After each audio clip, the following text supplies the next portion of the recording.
Hello guys, welcome back to another new video. আজকে বের হয়েছি জাবেল হাফিজ যাওয়ার জন্য।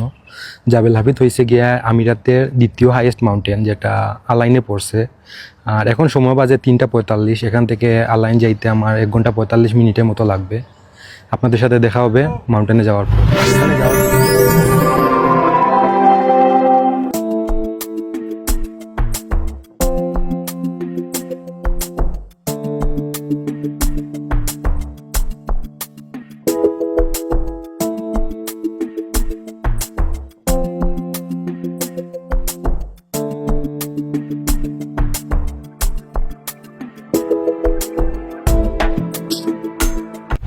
জাবেল হাফিজ চলে আসলাম। ওইখানে আসতে প্রায় 1 ঘন্টা 50 মিনিটের মতো সময় লাগছে। ম্যাপে যেরকম দেখাইছে ওইরকমই সময় লাগছে।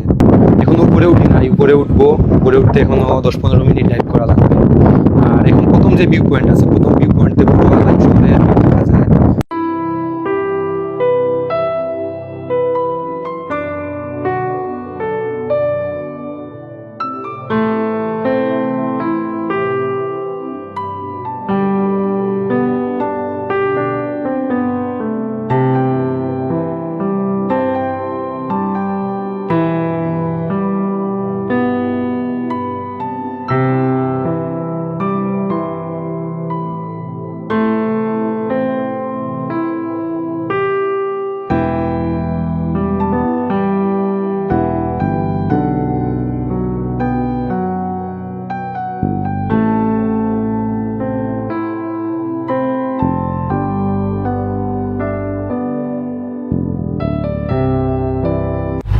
এখানে আসার পর সবচেয়ে ডেঞ্জারাস যে জিনিসটা, এখানের উপর ডাইভ করে উপরে ওঠা। কারণ এখানে রাস্তাগুলো অনেক আঁকাবাঁকা আর খুব সাবধানে ডাইভ করতে হয়।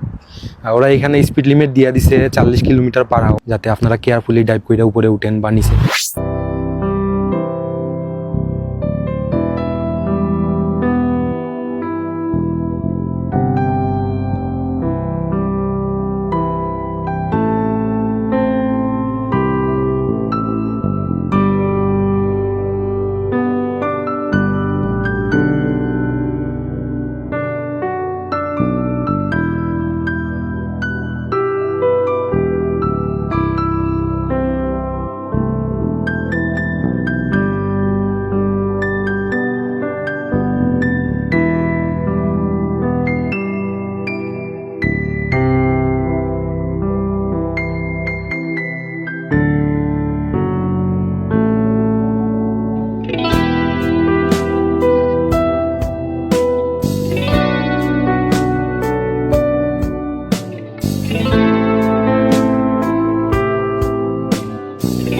আমি প্রথমে যখন আসছিলাম আমি ভাবছিলাম হয়তো গরমের জন্য একটু বেশি প্রবলেম ফেস করব, কারণ এই দেশের ওয়েদারটা এখন একটু বেশি গরম।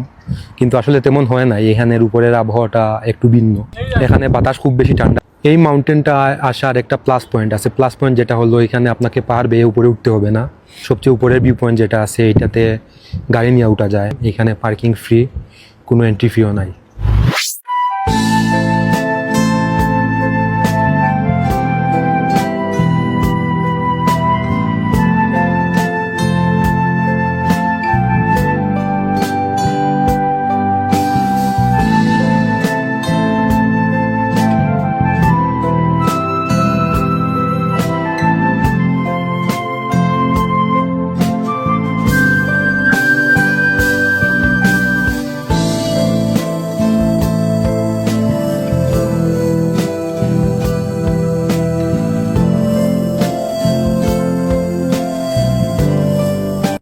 এখানে সবচেয়ে উঁচু ভিউ পয়েন্ট যেটা, এটার উচ্চতা সমুদ্রপৃষ্ঠ থেকে 1249 মিটার। কিন্তু এখনো ওরা ওইখানে আরেকটা ভিউ পয়েন্ট বানাইতেছে, যেটার উচ্চতা এটা থেকে আরেকটু বেশি হবে। এখানে প্রতিটা ভিউ পয়েন্ট থেকে 2টা ভিউ পাওয়া যায়, একটা দিনের ভিউ, একটা রাতের ভিউ। বিশেষ করে আপনি যদি এখানে বিকাল টাইমে আসেন, আসলে ভিউ দুটোই উপভোগ করতে পারবেন। ওইখানে দিনের ভিউটা পাবেন, আবার সন্ধ্যার পরে রাতের ভিউটা পাবেন। আমার কাছে রাতের ভিউটাই ভালো লাগছে।